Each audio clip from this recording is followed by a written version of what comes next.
देखिए, घुटनों से ऊपर जांघ तक ये राइट साइड का जो पैर है उसमें कभी कभी शून्यता जैसी स्थिति होती है, इसलिए न्यूरोलॉजिस्ट को हमने दिखाया और साथ ही MRI भी कराई। उन्होंने कहा रीढ़ की हड्डी में 4-5 के आसपास जो हल्का सा माइनर गैप है, तो इससे अभी ऑपरेशन की आवश्यकता नहीं है, लेकिन फिजियोथेरेपी कराने से वो ठीक हो सकता है। और कोविड के बाद जो लगातार 10 किलो वज़न हमारा बढ़ गया, उसको भी कंट्रोल करना पड़ेगा, क्योंकि जितना वज़न आपका बढ़ेगा उससे और प्रॉब्लम घुटनों में हो ही जाती है। अभी का नहीं है, पुराना दर्द है, लेकिन एक बार मुझे लगा कि क्रॉस चेक करा लेना चाहिए समय रहते, तो उसी के संबंध में मैं यहाँ पर आया। सर, चूँकि क्या कारण रहा आप एक सरकारी अस्पताल में इलाज? देखिए, यहाँ 2 कारण थे। एक तो मध्य प्रदेश की हमारी सरकार है और हमारी सरकारों ने काफ़ी अच्छी व्यवस्था यहाँ पे करी है। MRI की हो चाहे CT स्कैन की हो, और इसलिए हम लोग बाहर भी करा सकते थे, हम लोगों को तो 100% रिफंड हो जाता है, लेकिन हम ये देखना चाहते थे कि यहाँ जो गरीबों के लिए सस्ती MRI सुविधा या सस्ती जो CT स्कैन सुविधा है वो उस लेवल की है कि नहीं है। और लोग 1-2 लोगों से हमने चर्चा भी करी, तो जो प्राइवेट कंपनी के साथ इन्होंने टाई अप किया है और वो बहुत अच्छी सुविधा दे रहे हैं और मार्केट से लगभग 40% कम है ये सुविधा उनको यहाँ पर उपलब्ध है। इसलिए हमारे लिए महत्वपूर्ण नहीं है कि प्राइवेट में कराएं कि गवर्नमेंट में कराएं, लेकिन गवर्नमेंट हॉस्पिटल जाने से हमारी सरकार की जो योजनाएं सरकारी चल रही है उसका भी क्रॉस चेक हो जाता है। सर, एक प्रश्न और। देखिए, जंगल हमारा काम है बचाना। जंगल का मालिकाना होता है भारत सरकार।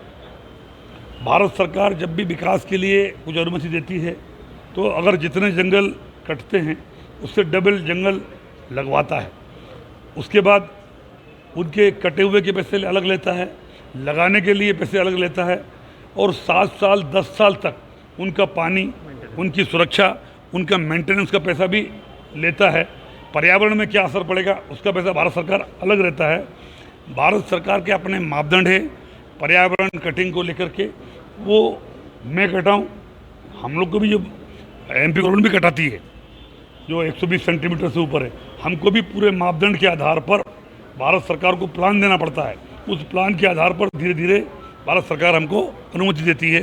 प्राइवेट और बक्सवा की जो आपने बात करी, मालिकाना हक भारत सरकार का है। वो मापदंड पूरे होने पर विकास के लिए अगर भारत सरकार को लगता है कि अनुमति देना है, तो वो सारे मापदंड पर्यावरण के और अंतर्राष्ट्रीय मापदंड पूरे करने के बाद अनुमति देती है।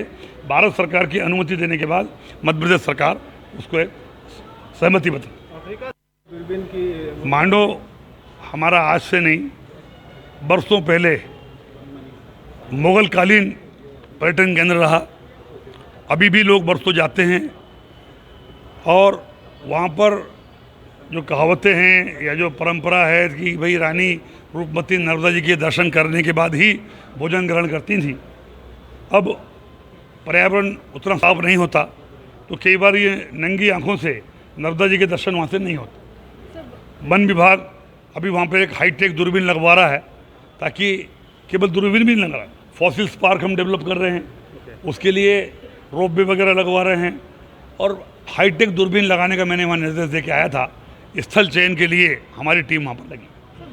इस तरीके का उनका जांच हुआ है, किस तरीके का इलाज की बात की? नहीं, उनको जानकारी मिली थी कि उनको मतलब पैर में दर्द है, तो हमारे जो न्यूरो सर्जन हैं प्रोफेसर डॉक्टर राकेश गुप्ता साहब, उन्होंने उनको देखा और फिर उनकी MRI करवा के, उनकी जांच करवा के उनको इलाज दिया गया है, और काफ़ी संतुष्ट होकर गए हैं यहाँ से। और मुझे खुशी है कि जब हमारे जो हमारे जो मंत्री हैं, जो हमारे जो जनप्रतिनिधि हैं, वो जब यहाँ आकर दिखाते तो कहीं ना कहीं जनता का भरोसा भी जागता है, और एक अच्छी पहल है और मैं इसका स्वागत करता हूँ। और मुझे उम्मीद है कि इससे कहीं ना कहीं जनता में और भरोसा जगेगा कि जब हमारे जो जनप्रतिनिधि हैं वही हमें दिखाने आते तो हमारा भी इलाज यहाँ होगा ठीक ढंग से। Doctor P